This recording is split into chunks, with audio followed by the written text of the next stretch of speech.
আমি দূৰত্ব আৰু সময়ৰ লেখ পঢ়িছো, বেগ আৰু সময়ৰ লেখো পঢ়িছো। আমি টোটেল লেখৰ 3টা ক্লাছ পঢ়িছো। এটা দূৰত্ব সময়, এটা বেগ সময় আৰু এটা বেগ সময়ৰ পৰা কেনেকৈ দূৰত্ব উলিয়াব পাৰি, দূৰত্ব সময়ৰ পৰা কেনেকৈ বেগ উলিয়াব পাৰি আৰু তাৰ বহুতো কাৰ্যকলাপ আমি কৰিছো। এতিয়া তোমালোকে নিশ্চয়কৈ লেখৰ বিষয়ে তোমালোকৰ যিখিনি জ্ঞান হ'ব লাগিছিল সেইখিনি হৈ গৈছে। তো আজি আমি কি কৰিম, লৈখিক পদ্ধতিৰে গতিৰ সমীকৰণ পঢ়িম। তোমালোকে গতিৰ সমীকৰণ কেইটা এতিয়ালৈকে পোৱা নাই, কিন্তু তাত আমি কি পাম? তোমালোকে জানা যে বস্তু এটা যদি এটা ঠাইৰ পৰা আন এটা ঠাইলৈ গতি কৰি থাকে তেতিয়াহ'লে কি হ'ব, বস্তুটোৰ আৰম্ভণিতে এটা বেগ থাকিব, এটা দূৰত্ব অতিক্ৰম কৰিব, এটা নিৰ্দিষ্ট সময়ত এটা নিৰ্দিষ্ট দূৰত্ব অতিক্ৰম কৰি এটা অন্তিম বিন্দু পাব, আৰু সেই অন্তিম বিন্দুটোত বস্তুটোৰ এটা কি হ'ব, অন্তিম বেগো হ'ব। আৰু বস্তু এটা যদি বেগ সময়ৰ লগত সলনি হয় আমি কি পাম, বস্তুটোৰ ত্বৰণো পাম। তোমালোকে পাইছা বস্তু এটাৰ ত্বৰণ কেতিয়া হয়, যেতিয়া বস্তু এটাৰ বেগ সলনি হয়। এই যে আমি পালো প্ৰাৰম্ভিক বেগ, চোৱা, আৰু এই চিম্বল কেইটা তোমালোকে আগতেও শিকিছা। প্ৰাৰম্ভিক বেগ মানে কি, যেতিয়া সময় আৰম্ভ হয় তেতিয়া বস্তুটোৱে যিটো বেগেৰে গতি কৰে, এইটো অন্তিম বেগ। বস্তুটোৱে এটা দূৰত্ব অতিক্ৰম কৰাৰ পিছত যিটো ফাইনেল বেগ পাব সেইটো হ'ল অন্তিম বেগ। এছ মানে দূৰত্ব, দূৰত্বক আমি এছেৰে বুজাও। টি মানে টাইম, এ মানে ত্বৰণ। এই কিয় এক্সিলাৰেশ্যন, এক্সিলাৰেশ্যন মানে হ'ল ত্বৰণ। তো এইকেইটা যেতিয়া আমি লগ লগাম, ইয়াৰে 3টা বা 4টা বস্তু যেতিয়া আমি লগ লগাই আমি এটা সমীকৰণ পাম। সেই সমীকৰণবোৰ আমাৰ কাৰণে কিয় প্ৰয়োজনীয়? তোমালোকক এতিয়া যদি কয় যে এটা বস্তু অমুক ঠাইৰ পৰা অমুক ঠাইলৈ গৈছে, তাৰ বেগ ঘণ্টাত, এটা বস্তু এ বিন্দুৰ পৰা বি বিন্দুলৈ যাওঁতে তাৰ প্ৰাৰম্ভিক বেগ আছিলে 20 কিলোমিটাৰ প্ৰতি ঘণ্টা। প্ৰাৰম্ভিক বেগ 20 কিলোমিটাৰ প্ৰতি ঘণ্টাত বস্তুতে যাত্ৰা আৰম্ভ কৰাৰ পিছত অন্তিম বেগ হৈ গৈ 40 কিলোমিটাৰ প্ৰতি ঘণ্টা। যদি বস্তুটোৱে এ বিন্দুৰ পৰা বি বিন্দুলৈ যাবলৈ ধৰি লোৱা হ'ল আধা ঘণ্টা লাগিলে বস্তুটো ত্বৰণ কিমান হ'ব? এনেকুৱা যদি প্ৰশ্ন সোধে তোমালোকে লেখ আঁকি কৰাতকে তোমালোকক কি দিব,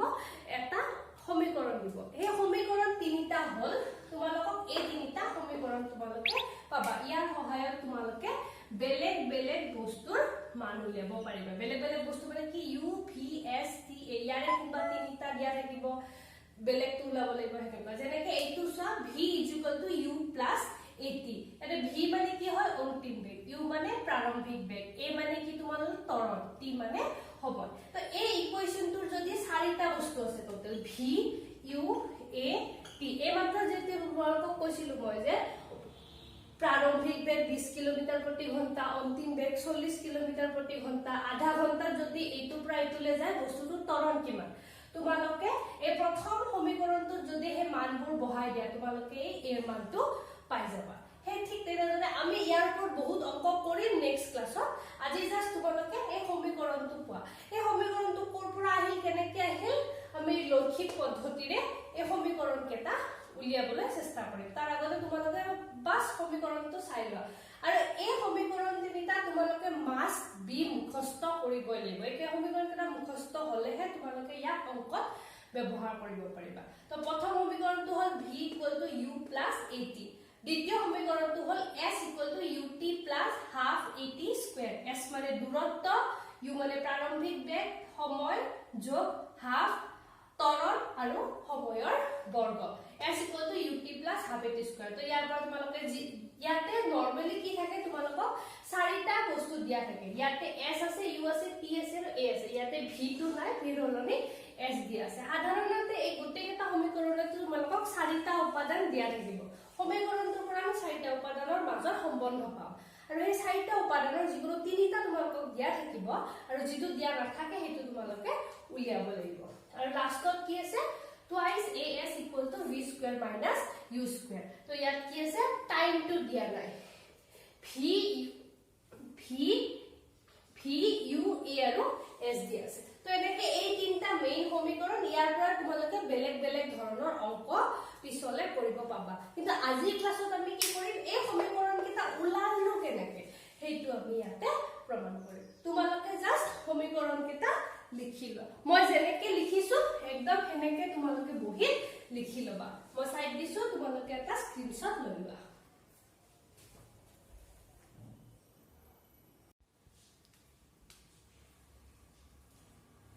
এইমাত্ৰ কৈ অহা যি তিনিটা সমীকৰণ আমি পালো সেই সমীকৰণ তিনিটা কিন্তু ব্যৱহাৰ কৰিবলৈ এটা কণ্ডিশ্যন লাগিব সেই কণ্ডিশ্যনটো হ'ল কি সুষম ত্বৰণ যদি বস্তুটোৰ ত্বৰণ পৰিৱৰ্তন হয় মানে কি যদি বস্তুটো সমান সময়ৰ অন্তৰালত তাৰ বেগটো সমানকে বাঢ়ে তেতিয়াহে আমি উপৰোক্ত মানে এইমাত্ৰ অলপ আগতে কৈ অহা সমীকৰণ তিনিটা ব্যৱহাৰ কৰিব পাৰিম কাৰণ যদি সুষম নহয় তেতিয়াহ'লে আমি সমীকৰণ কেইটা ব্যৱহাৰ কৰিব নোৱাৰো আৰু ক্লাছ 9 ত তোমালোকৰ কাৰণে সুষম সদায় ত্বৰণ সদায় সুষমে দিব সুষম ত্বৰণে বিষম ত্বৰণৰ কথা তোমালোকৰ চেপ্টাৰত বা সিলেবাছত নাই গতিকে আমি হেতু কনসেপ্টলে নাযাও সো এতিয়া কি হ'ল সুষম ত্বৰণে এটা তোমালোকক অলপ আগতে যেটো প্ৰথম সমীকৰণ দিছিলো v = u + at এই সমীকৰণটো আমি কেনেকে এই লেখৰ পৰা ডিৰাইভ কৰি উলিয়াম লেখৰ পৰা সমাধান কৰি উলিয়াম হেতু তোমালোকে চোৱা আৰু পৰীক্ষাত এই গোটেইখিনি প্ৰায় 3 বা 5 নম্বৰৰ প্ৰশ্ন আহে জেনাৰেলি সেই প্ৰশ্নটো কমনে থাকে যে 3 পৰা 5 ৰ ভিতৰত এইটো আহিব যিকোনো এটা সমীকৰণ দিব প্ৰথম সেকেন্ড দ্বিতীয় বা তৃতীয় যিকোনো এটা দিব পাৰে আৰু সেই তিনটাৰ পৰা যিকোনো এটা তোমালোকক সমাধান কৰিব আহে গতিকে এইখিনি বস্তু বহুত ভালকে মনোযোগেৰে শুনিবা তো আমি কি ধৰা হল সুষম ত্বৰণেৰে গতিশীল বস্তু এটাৰ লেখ এডাল আমি আঁকি লৈছো এইফালে আমি আঁকি লৈছো কেনেকুৱা লেখ যাৰ ত্বৰণটো সুষম তো তোমালোকে জানাই যে এইফালে সময় আমি সদায় দিও আৰু এবাৰ আমি কি আঁকিম বেগ আৰু সময়ৰ সম্পৰ্কৰ লেখ হয় মানে সমীকৰণ হয় গতিকে আমি লেখটো কি আঁকিম বেগ আৰু সময়ৰ লেখ আঁকিম সো তোমালোকে দুটা ধৰণৰ বেগ সময় পাইছা সুষমৰ কাৰণে এটাটো ইয়াৰ পৰা আৰম্ভ হৈছে আৰু এটা এনেকে আৰম্ভ হৈছে তো দুইটাৰ পাৰ্থক্য কি এটা মূলবিন্দুৰ পৰা আৰম্ভ হয় এটা মূলবিন্দুৰ অলপ ওপৰৰ পৰা আৰম্ভ হয় পাৰ্থক্যটো কি হ'ল যেটো মূলবিন্দুৰ পৰা আৰম্ভ হয় হেতুত আমি কি বুজিম যেতিয়া মোৰ সময় শূন্য মানে মই যেতিয়া গতি আৰম্ভ কৰিছো হেতু সময়ত বস্তুটো মানে মোৰ যদি মই গতি কৰো মোৰ একো এটা বেগ নাই মোৰ বেগ শূন্য ঠিক আছে কিন্তু যদি মই আগৰ পৰাই গতি কৰি আছিল হিদিনা মই এটা উদাহৰণ দিছিলো ন গাড়ী এখন গুৱাহাটীৰ পৰা যোৰহাটলৈ গৈ আছে তুমি নগাঁৱৰ পৰা চাবলৈ আৰম্ভ কৰিছা তো গাড়ীখনে যেতিয়া নগাঁও পাব তাৰ অলৰেডি এটা বেগ থাকিবনে নাই কাৰণ হি অলৰেডি গুৱাহাটীৰ পৰা আহি আছে তো নগাঁৱত যদি তুমি চাবলৈ আৰম্ভ কৰা গাড়ীখনৰ এটা আৰম্ভণিৰ পৰা বেগ থাকিব কিন্তু তুমি যদি গুৱাহাটীৰ পৰা চোৱা তেতিয়া কি পাবা আৰম্ভণিতে গাড়ীখনৰ বেগ শূন্য এইটো ক্ষেত্ৰত আমি এনেকুৱা এখন গ্ৰাফ লৈছো যত টাইম যেতিয়া শূন্য হয় মানে আৰম্ভণিতে বস্তুটোৰ অলৰেডি এটা বেগ আছে সেই কাৰণে আমি কোনটো গ্ৰাফ ধৰিছো এইটো গ্ৰাফ এইটো নহয় মূলবিন্দুৰ পৰা আমাৰ লেখডাল আৰম্ভ নহয় আমাৰ লেখডাল কিছু ওপৰৰ পৰা আৰম্ভ হ'ব কাৰণ কি বস্তুটোৰ এটা প্ৰাৰম্ভিক বেগো আমি ধৰি লম তো এই দুটা মই মুছি দিও তো এই গ্ৰাফডাল চোৱা ইয়াতে মই যিডাল মোৰ নীলা লেখ আছে এইডাল কিহৰ লেখ সুষম ত্বৰণেৰে গতিশীল বস্তু এটা লেখ আৰু আমি কি ধৰি লৈছো যে বস্তুটো t = 0 সময় সো এইটো সময় হয়নে নাই ইয়াতে t কিমান শূন্য আৰু এনেকে বাঢ়ি বাঢ়ি ইয়াতে হৈ গৈছে t বুলি ধৰি লৈছো t তোমালোকে যিকোনো পিছত যেতিয়া অংক দিব t ৰ মান দিব 2 মিনিট 3 মিনিট 5 মিনিট 1 ঘন্টা 10 ঘন্টা এনেকুৱা বেলেগ সময় দিব তো যেটো বস্তু গতিশীল বস্তু আছে ইয়াৰ পৰা যাত্ৰা আৰম্ভ কৰি t সময়ৰ পিছত এটা নিৰ্দিষ্ট বিন্দুলে গৈ পায়গে তো তাৰ লেখডাল কেনেকুৱা হ'ব এটো প্ৰাৰম্ভিক বেগ আৰু আমি ধৰি লৈছো যে বস্তুটো ত্বৰণ হৈছে যদি বস্তুটা ত্বৰণ হয় তাৰ মানে কি হ'ব বস্তুটোৰ বেগ আৰম্ভণিতকে বাঢ়িছে কিন্তু আমাৰ ত্বৰণটো কেনেকুৱা সুষম ত্বৰণ আৰু সুষম ত্বৰণ হয় যদি কি হ'ব এই গ্ৰাফডাল আমাৰ সিধা লাইনত যাব এই লাইনডালৰ কোনো এনেকুৱা ভাঁজ নাথাকে তো ইয়াৰ পৰা এইডালে কি হ'ব বস্তুটোৰ গতিৰ বেগ আৰু সময়ৰ লেখডাল দেখাব এতিয়া আমি কি কৰিম এই লেখডালত বি বিন্দুৰ পৰা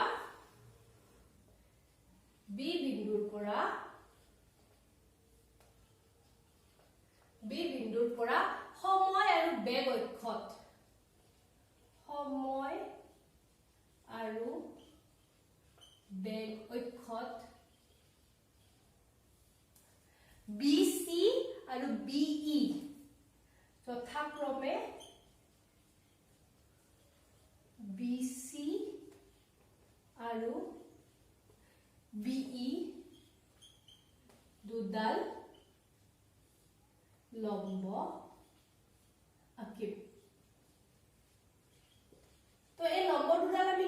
ৰাখিছো যাতে পিছত আমাৰ সমীকৰণটো সমাধান কৰিবলৈ সুবিধা হয় তো মই কি লিখিছো আকৌ এবাৰ তোমালোকে বাক্যটো চোৱা মই কি কৰিছো বি বিন্দুৰ পৰা এডাল সময় অক্ষ হয়নে নাই সময় অক্ষ আৰু এডাল বেগ অক্ষ বি বিন্দুৰ পৰা সময় অক্ষ বিসি লম্ব আঁকিছো চোৱা এডাল এনেকৈ আহিছে গতিকে ইয়াতে ই 90 ডিগ্ৰী কোণ কৰিছে আৰু যদি 90 ডিগ্ৰী কোণ কৰে আমি কি বুলি ধৰি লওঁ এইবাৰক লম্ব সো বিৰ পৰা সময় অক্ষত বিসি লম্ব আৰু বিৰ পৰা বেগ অক্ষত বিই লম্ব আমি আঁকি লৈছো ঠিক আছে ইয়ালৈকে এতিয়া চোৱা t = 0 সময় আমাৰ সময় ইয়াত কিমান শূন্য t = 0 সময় বস্তুটোৰ বেগ কিমান ধৰি লৈছো u t = 0 সময় বস্তুটোৰ বেগ u গতিকে প্ৰাৰম্ভিক বেগ কিমান হ'ব u t = t সময় যেতিয়া সময় ইমান হয় আমাৰ টাইম ইমান t হয় তেতিয়া বস্তুটোৰ বেগ কিমান মই ধৰি লৈছো v মানে a বিন্দুটোৱে u বেগ বুজাব আৰু b বিন্দুটোৱে মোৰ v বেগ বুজাব মই এটো ব্ৰেকেটত দি দিছো ঠিক আছে t = t সময় বস্তুটোৰ বেগ v এটাকে অন্তিম বেগ কিমান হ'ব v এটা বস্তুটোৱে t সময়ৰ বাবে গতি কৰি আছে ইয়াৰ পৰা ইয়ালৈকে বস্তুটোৱে যেতিয়া গতি কৰিছে সময় কিমান ধৰিছো t কাৰণ এতিয়া আমি 2 মিনিট 3 মিনিট ধৰিব নোৱাৰো কাৰণ আমি এনেকুৱা এটা সমীকৰণ লম যেটো যি কোনো সময়তে আমি ব্যৱহাৰ কৰিব পাৰো আৰু যি কোনো সময়ত যেনেকৈ তোমালোকে ক্লাস 8 ত যেটো বস্তুৰ মান নাজানা কিন্তু মান উলিয়াব লাগে এইবোৰ কি ধৰিলা x ধৰিলা এটা আমি সময় লৈছো গতিকে সময়ৰ কাৰণে আমি t ধৰি লৈছো যে বস্তুটো t সময়ৰ বাবে গতি কৰি আছে আৰু ইয়াৰ ত্বৰণ কিমান ধৰি লৈছো a কাৰণ আমি কি ধৰিছো সুষম ত্বৰণ মানে গোটেই গতিপথটোত বস্তুটো কোনো এটা পইণ্টতে ত্বৰণ সলনি নহয় মানে ত্বৰণটো ধ্ৰুব আৰু আমাৰ ত্বৰণ কিমান ধৰি লৈছো আমি a এটা লেগডালৰ পৰা আমি ক'ব পাৰো যে u কিমান oa কাৰণ প্ৰাৰম্ভিক বেগ এইফালে এইডালে হতে চাবা যে আমাৰ y অক্ষ হতে আমাৰ কি বুজাইছে বেগ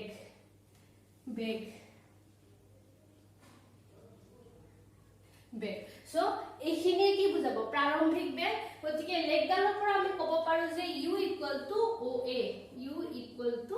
oa অন্তিম বেগ কিমান হ'ব ইটো অন্তিম বেগ হয়নে না কাৰণ লেগডাল ইয়াৰ পৰা ইয়ালৈকে গৈছে t সময়ত বস্তুটো এইটো পইণ্ট গৈ পাইছে গতিকে অন্তিম বেগ কিমান হ'ব v = কিমান হ'ব চোৱা ইখিনি দূৰত্ব হয়নে নাই ইয়াতে ইখিনি গৈছে এইটো তো ইয়াৰ পৰা y অক্ষত কিমান দূৰত্ব গৈছে bc v = bc আৰু আমাৰ সময় কিমান ইয়াৰ পৰা ইয়ালৈকে সময় কিমান oc তোমালোকে এডাল হৰণ বুলি ভাবিবা মই এডাল এনে আন্ডাৰলাইন কৰিছিলো মুছি দিব লবা তো আমাৰ সময় হৈ গল তে আমি কি জানো আগৰ একদম আমাৰ 2 নম্বৰ ক্লাছতে তোমালোকে কি গম পাইছা যে ত্বৰণ = বেগৰ পৰিৱৰ্তন সমান হৰণ সময় বেগ যিমান বেগৰ পৰিৱৰ্তনৰ হাৰকে ত্বৰণ বোলে হয়নে নাই বেগ কি হিচাপত পৰিৱৰ্তন হৈছে গতিকে ত্বৰণ কি হ'ব বেগৰ পৰিৱৰ্তন বা অতিবাহিত সময় বা সময় লিখিব পাৰা ঠিক আছে মই অতিবাহিত সময় লিখি দিম অতিবাহিত সময় তো এই অতিবাহিত সময় সব বেগৰ পৰিৱৰ্তন কিমান হৈছে এইটো অন্তিম বেগ হয়নে নাই ইয়াৰ পৰা যদি এই প্ৰাৰম্ভিকখিনি বিয়োগ কৰো এইটোৰ পৰা মই আকৌ এবাৰ কৈছো চোৱা এই গোটেইটো তোমাৰ অন্তিম বেগ ইখিনি প্ৰাৰম্ভিক বেগ হয়নে নাই গতিকে অন্তিম বেগ বিয়োগ প্ৰাৰম্ভিক বেগ মানে আমি কি পাইছিলো পৰিৱৰ্তন সদায় পৰিৱৰ্তন মানে কি হয় অন্তিমৰ পৰা প্ৰাৰম্ভিকটো যদি বদলাই দিয়া বিয়োগ কৰি দিয়া তেতিয়া আমি কি পাম পৰিৱৰ্তন পাম তো ইয়াতে ইখিনি তোমাৰ অন্তিম বেগ আৰু ইখিনি তোমাৰ প্ৰাৰম্ভিক বেগ গতিকে ইয়াৰ পৰা যদি ইখিনি বিয়োগ কৰি দিয়া এইখিনি যে ৰৈ গল এইখিনি তোমাৰ কি হৈ যাব বেগৰ পৰিৱৰ্তন এতেকে বেগৰ পৰিৱৰ্তনৰ ঠাইত তুমি কি লিখিব পাৰা bd আৰু সো আমাৰ সময় কিমান আছিল oc গতিকে বেগৰ পৰিৱৰ্তন হৈ গল bd আৰু অতিবাহিত সময় হৈ গল oc এটা সব bd মানে কি আসলতে এই গোটেইটো যদি bd ইখিনি যদি bd হয় bd মানে কি হ'ব এই গোটেই ইয়াৰ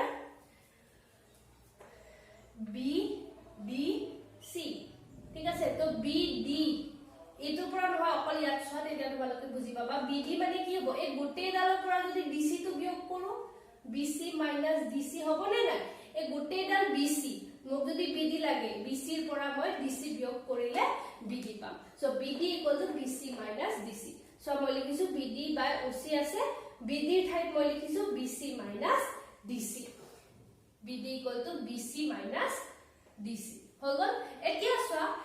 এইডাল আৰু এইডাল সমান হয়নে নাই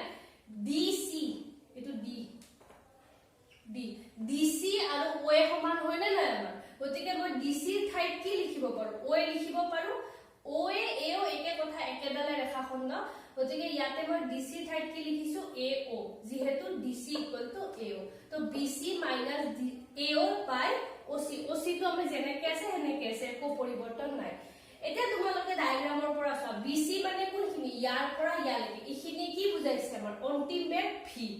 ইয়াৰ পৰা ইখিনি কি হয় প্ৰাৰম্ভিক বেগ আৰু ইয়াৰ পৰা ইখিনি কি আমাৰ সময় আৰু ইফালে আমি ত্বৰণ মানে A অলৰেডি জানোৱে আমি ত্বৰণ মানে A ধৰি লৈছো এটাকে এই T টো যদি এফালে যায় তেতিয়ালে কি হ'ব ইয়াতে হৰণ হৈ আছে এফালে পূৰণ হ'ব এটাকে AT হৈ গল এতে V - U টো থাকি গল এতিয়া মই মানে মিলাই লিখিছো V টো ৰাখিছো AT আৰু মাইনাস হৈ আছে এইফালে গলে কি হ'ব প্লাস আকৌ যদি গুটেখিনি উল্টাই দিও V = U + AT তো ইয়াতে এটা লাইন লিখিব পাৰা AT + U = V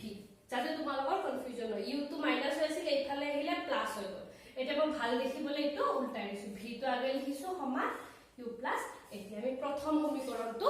পাই গলো ঠিক আছে তোমালোকে এই গুটেখিনি স্ক্ৰিনশ্বট মাৰিবা আৰু বা ইখিনি মই মছি দিম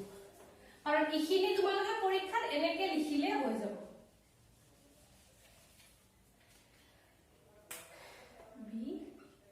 মানে V তোমালোকে ইয়াৰে এটা স্ক্ৰিনশ্বট মাৰিব পাৰা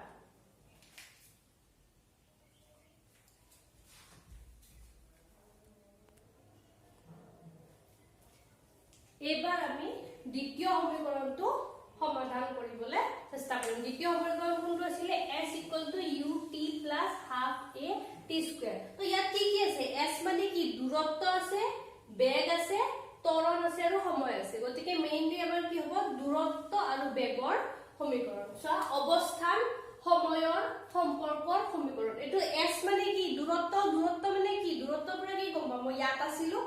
কি সময় পিছত মই তাত গৈ পালো ইখিনি দূৰত্ব অতিক্ৰম কৰি মই এটা অৱস্থান পাম নে নাই গতিকে এই সমীকৰণটো কি বোলা হয় অৱস্থান সময়ৰ সম্পৰ্কৰ সমীকৰণ তো আগৰ কথাখিনি একে আছে সুষম ত্বৰণেৰে গতিশীল বস্তু এটাৰ লেখ এডাল আমি আঁকি লৈছো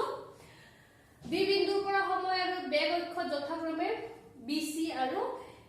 BE দুডাল লম্ব আঁকিম তাৰছত t = 0 সময়ত বস্তুৰ বেগ u প্ৰাৰম্ভিক বেগ ইখিনি আগৰ সমাধানটো যিখিনি কৰিছিল ইয়ালৈকে আমি এটা শব্দ বদলোৱা নাই সময়ত বস্তুটোৰ বেগ v অন্তিম বেগ v বস্তুটোৱে কি সময়ৰ বাবে গতি কৰি আছে আৰু ইয়াৰ ত্বৰণ = ইয়ালৈকে আমি একে ৰাখিছো কিন্তু এতিয়া আমাক কি লাগে দূৰত্ব লাগে আৰু যোৱা ইয়াৰ আগৰ ক্লাছটোত আমি কি পাইছিলো যে বেগ আৰু সময়ৰ পৰা যদি আমি দূৰত্ব উলিয়াব লাগে কেনেকে পাম বেগ আৰু সময়ৰ যিডাল লেখ আছে সেই লেখডাল আৰু তলৰ সময় তাৰ তলৰ যিখিনি কালি হ'ব মানে এই লেখডালৰ তলৰ এই গুটে কালিখিনি কি দিব এই টি সময়ত অতিক্ৰম কৰা দূৰত্ব সো ইয়াত তোমালোকৰ কালি কোনখিনি হ'ব ইখিনি কালি হ'ব নে নাই ইখিনি আৰু এই গুটেখিনি মই দুটা কালাৰ কিয় দুটা চিন কিয় দিছো তোমালোকক বুজাই দিম এই গুটেখিনি এই যে মই ৰং দি দিলু মানে আসাস টানি দিলু এই গুটেখিনি কি হ'ব এই লেখডালৰ তলৰ অংশ হয় নে নাই এই লেখডালৰ তলৰ এইখিনি অংশই কি দিব দূৰত্ব দিব এতিয়া সোৱা এইটো যদি তোমালোকে সোৱা তোমালোকে ডাইৰেক্ট ট্ৰেপিজিয়ামটো বহাব পাৰা ট্ৰেপিজিয়ামত বহালে অলপমান বেলেগ হৈ যায় কিন্তু আমি কি কৰিম ইয়াতে ট্ৰেপিজিয়ামটো সোৱা এইটো এটা ট্ৰেপিজিয়াম যদি হয় ইয়াতে কি আছে দুটা বস্তু আছে নে নাই ইয়াৰ পৰা ওপৰখিনি সোৱা এইটো এটা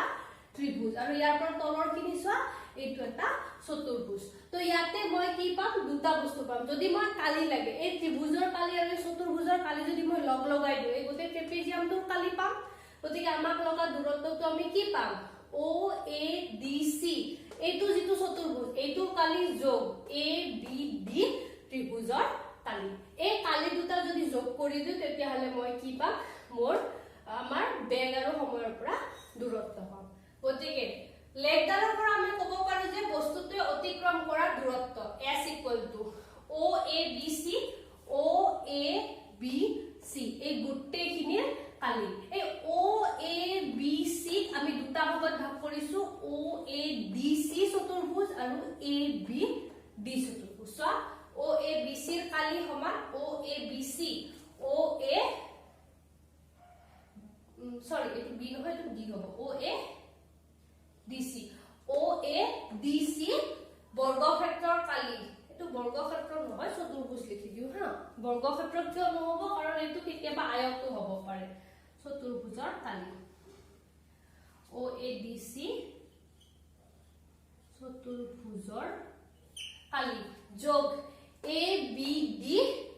ত্ৰিভুজৰ কালি কিন্তু আমি কি গম পাইছো যে আমাৰ যেটো চতুৰ্ভুজ এটো আয়তাকাৰ আৰু আয়তৰ কালি আমি কি গম পাও দিশ পূৰণ প্ৰস্থ সমান আয়তৰ কালি তো এইটো যদি মোৰ আয়ত হয় ইয়াৰ দিশ কিমান হ'ব OC প্ৰস্থ মই DC ও লব পাৰো OA লব পাৰো কাৰণ দুইটাই সমান মোৰ দিশ হ'ব OC প্ৰস্থ হ'ব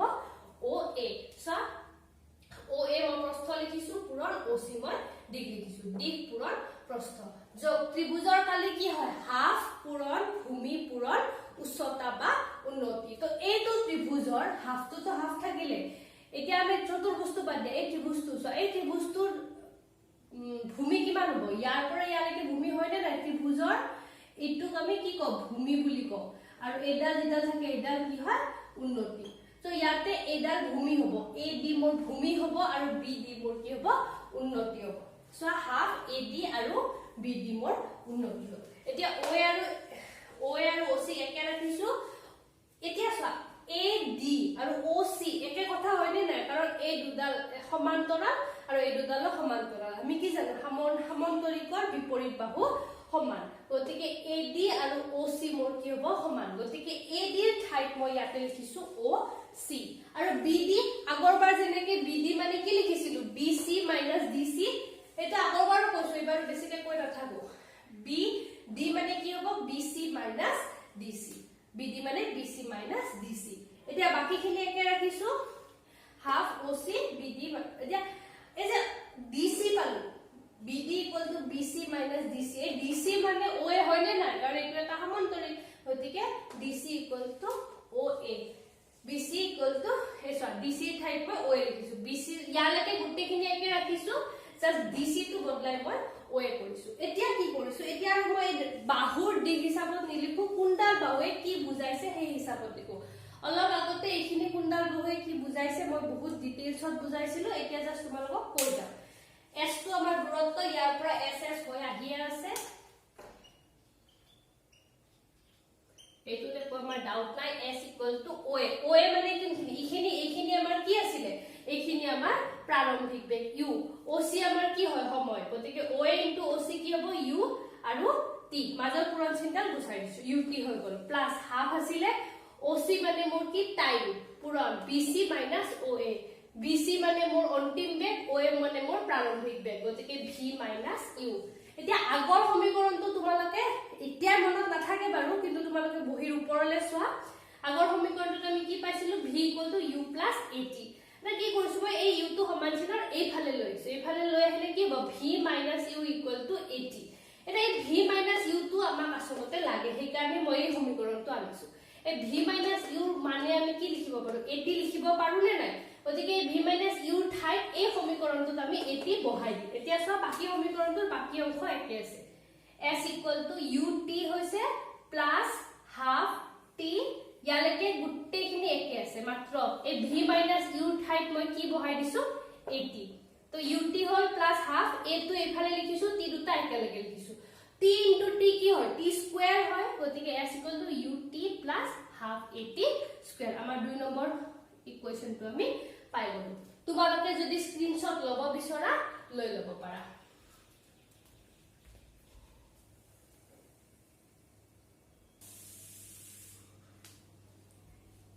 এইবাৰ আমি 3 নম্বৰ সমীকৰণটো সমাধান কৰিম 3 নম্বৰ সমীকৰণটো কি হয় অৱস্থান বেগ সম্পৰ্কৰ সমীকৰণ ইয়াতে চোৱা এটো অৱস্থান হয় নে নাই টুৱাইস AS = V²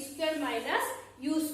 ইয়াতে S মানে কি দূৰত্বৰ পৰা আমি কি পাও অৱস্থান আৰু V আৰু U দুইটা আছে প্ৰাৰম্ভিক বেগ আছে অন্তিম বেগ আছে গতিকে এইটো কিহৰ সমীকৰণ হ'ব অৱস্থান বেগ সম্পৰ্কৰ সমীকৰণ এই সমীকৰণটো আমি কেনেকৈ সমাধান কৰিছো আগৰ পৰা ইয়ালৈকে আমি একো পৰিৱৰ্তন কৰা নাই একে আছে এখিনি মই মাতি নিদু সময় যায় এতিয়া চোৱা বেগ আৰু সময়ৰ গ্ৰাফ হয় লেখ হয় আমাৰ বেগ আৰু সময়ৰ লেখৰ পৰা যদি দূৰত্ব লাগে আমি কি পাও হে লেখ ডালে আৰু সময়ৰ মাজৰ যিখিনি অংশ হে অংশখিনিৰ কালিয়ে আমাক কি দিয়ে বেগ সময় লেখৰ পৰা দূৰত্ব দিয়ে তো আমাৰ কালি কোনখিনি এই গোটেইখিনি কালি ইয়াৰ আগৰবাৰ আমি কালিটো কেনেকৈ উলিয়াইছিলো এটা ত্ৰিভুজ যোগ এটা আয়ত কিন্তু এবাৰ কি কৰিম এই গোটেইটো ট্ৰেপিজিয়াম হিচাপে কালি লম তোমালোকে ভাবিব পাৰা যে মেম একেটো বস্তু কাৰণটো কি এই একে বস্তু অলপ ইফাল ইফাল কৰিলে সমীকৰণ কেইটা অলপ অলপ বদলি যায় সেইকাৰণে আগৰবাৰ আমি কি লৈছিলো ত্ৰিভুজ আৰু আয়ত লৈছিলো যাতে আমাৰ s equal to ut plus half at square মানে যেটো 2 নম্বৰ সমীকৰণ হেতু পাও এবাৰ কি কৰিছো আমি ত্ৰিভুজ আৰু আয়ত নলৈ পেলে গুটেটো এটা ট্ৰেপিজিয়াম হিচাপে লৈ পেলে ট্ৰেপিজিয়ামৰ কালি সূত্ৰত বহাম ট্ৰেপিজিয়ামৰ কালি সূত্ৰত বহিলে এই সমীকৰণটো আমি অতি সোনকালে পাম সোৱা গতিকে দূৰত্ব কি হ'ব o a b c o a b c ট্ৰেপিজিয়ামৰ কালি আৰু ট্ৰেপিজিয়ামৰ কালি আমি কি পাও হাফ পূৰণ সমান্তৰাল বাহু দুটাৰ দৈৰ্ঘ্য পূৰণ হে বাহু দুটাৰ মাজৰ লম্ব দূৰত্ব তো যদি মোৰ এইটো এটা ট্ৰেপিজিয়াম হয় সোৱা মই ইয়াতে বেছি আগবাগ নকৰো ইয়াতে আকি দিছো এইটো যদি মোৰ ট্ৰেপিজিয়াম হয় এই দুটাৰ বাহুটো মুঠেও সমান্তৰাল নহয় কাৰণ এনেকে দূৰত্ব বাঢ়ি গৈছে এনেকে আহিলে লগ লাগিব সমান্তৰাল বাহু কোনডাল o a ডাল আৰু b c Dal o a আৰু b c মোৰ সমান্তৰাল বাহু হৈ গল গতিকে হাফ পূৰণ সমান্তৰাল বাহু দুটাৰ যোগফলত মই কি লিখিম half into o a plus bc OA plus BC লিখিলো তাৰ পিছত কি কৈছে এই বাহু দুটাৰ মাজৰ সমান্তৰাল বাহু দুটাৰ মাজৰ লম্ব দূৰত্ব কোনডাল এডাল লম্ব নহয় কাৰণ ই 90 ডিগ্ৰী কৰা নাই কিন্তু ই 90 কৰিছে গতিকে এই বাহু দুটাৰ মাজৰ লম্ব দূৰত্ব কি হ'ব OC মই OC বহাইছো এবাৰ বেছি একলৈ যোৱা ডাইৰেক্ট তাৰ ভ্যালুবোৰ বহাই দিছো হাফ টু হাফ আছে OA আছে OA মানে কি হয় আমাৰ প্ৰাৰম্ভিক বেগ U BC মানে কি হয় আমাৰ অন্তিম বেগ V হাফ পূৰণ u plus v আৰু OC মানে কি হয় আমাৰ সময় t গতিকে half into u plus v into t আমি পাই গলো এটোক আমি নাম দিলো সমীকৰণ 1 এটা যেটো আমি আগৰ প্ৰথম সমীকৰণ সমাধান কৰিছিলো হেতু কি পাইছিলো v = u plus at ঠিক আছে v = u plus at হেতু লিখি লৈছো হেতুৰ পৰা আমি কিবা এটা বস্তু উলিয়াম কাৰণে আমাক লাগিব তো v = u plus at লৈছো u to a ফালে আনিছো v minus u = 80 কৰিছো আকৌ t টো ৰাখি পেলা এটো যদি এফালে আনো v minus u by a = t আসলতে আমাক কি লাগে t ৰ মানটো আমি কিবা হেৰে হলনি কৰিম হেগাৰে t ৰ মানটো আমি v আৰু a ৰে হলনি কৰিম কাৰণ এটো আমাৰ অৱস্থানৰ বেগৰ সমীকৰণ ইয়াত আমাৰ সময় নাই ঠিক আছে সময় নাই কাৰণে আমি সময়টো যাতে এলিমিনেট কৰিব পাৰো তোমালোকে এলিমিনেশন মেথড পাইছিলা মেথডতে সময়টো যাতে মই গুছাব পাৰো তাৰ কাৰণে কি কৰিছো এই সমীকৰণৰ পৰা মই t ৰ মানটো উলাই লৈছো t = মই কিমান উলাইছো v - u by a তো এই t ৰ মানটো মই যদি এই সমীকৰণটোত বহাই দিও কি পাম s = সোৱা s = এটো তো s আসিছে s = এটো হাফ পূৰণ u plus v plus u একে কথা বাৰু দিয়াছো u plus v খিনি ইয়ালে ৰাখিলো এটা t ৰ ঠাইত মই কি লিখিছো v - u by a v - u by a এটো পূৰণ হৈ আছে এই টো যদি পূৰণ হৈ থাকে মাজত যদি যোগচিন থাকে তেতিয়া বেলেগ হ'ব পূৰণ থাকিলে কি হ'ব এই এটো ইয়াৰ তলতো আছে ইয়াৰ তলতো আছে গতিকে এটো কমন হৈ গ'ল এতিয়া চোৱা v plus u v minus u এটো কোনটো ফৰ্মুলা আমাৰ আমি মেথছৰ এটা ফৰ্মুলা পাইছো নে নাই যে a plus b whole into a minus b equal to কি পাও a square minus b square এই সমীকৰণটো পাও নে নাই গতিকে আমি ইয়াতে মই লিখি দিও ইয়াতে এটো মই কোৰ পৰা পাইছো a plus b a minus b equal to a square minus b square সমীকৰণটোৰ পৰা so সোৱা a plus b a minus b তো v plus u v minus u পৰা কি পাম মই v square minus u square পাম তো ইয়াতে v square minus u square পালো তলত 2 আৰু এটো পূৰণ হলো টুৱাইস এই টুৱাইস এটো যদি এখালে লৈ আহো হৰণ হৈছিল পূৰণ হৈ যাব তো twice as = v square minus u square মই থাৰ্ড সমীকৰণটো পাই গলো তো লেখৰ সহায়ত মই তিনিটা সমীকৰণ এনেকে উলিয়াই ললো তোমালোকৰ পৰীক্ষাত যিকোনো এটা সমীকৰণ উলিয়াবলে দিব পাৰে তো যিটোৱে সমীকৰণ উলিয়াব নিদিওক ইয়ালৈকে কথাখিনি একে থাকিব বাকিখিনিহে তোমালোকে বেলেগ বেলেগ কৰিব লাগিব এই তিনিটা যিমান পাৰা হিমান প্ৰেক্টিস কৰিবা পৰীক্ষাত যিকোনো এটা আহাটো মাষ্ট বি তো আজিৰ কাৰণে ইমানতে আৰু ইয়াৰ পিছত আমি এই সমীকৰণ তিনটা ব্যৱহাৰ কৰি কিছুমান অংক কৰিম যাতে তোমালোকে গম পোৱা যে এই সমীকৰণ কেটাৰ আমি এপ্লিকেশন বা প্ৰয়োগ ক'ত কৰিব পাৰো তো আজি ক্লাসটো ইমানতে হে থ্যাংক ইউ যদি মোৰ ক্লাসটো ভাল পাইছা লাইক কৰিবা লগৰবোৰৰ লগত শ্বেয়াৰ কৰিবা আৰু মোৰ চেনেলটো সাবস্ক্ৰাইব কৰি দিবা থ্যাংক ইউ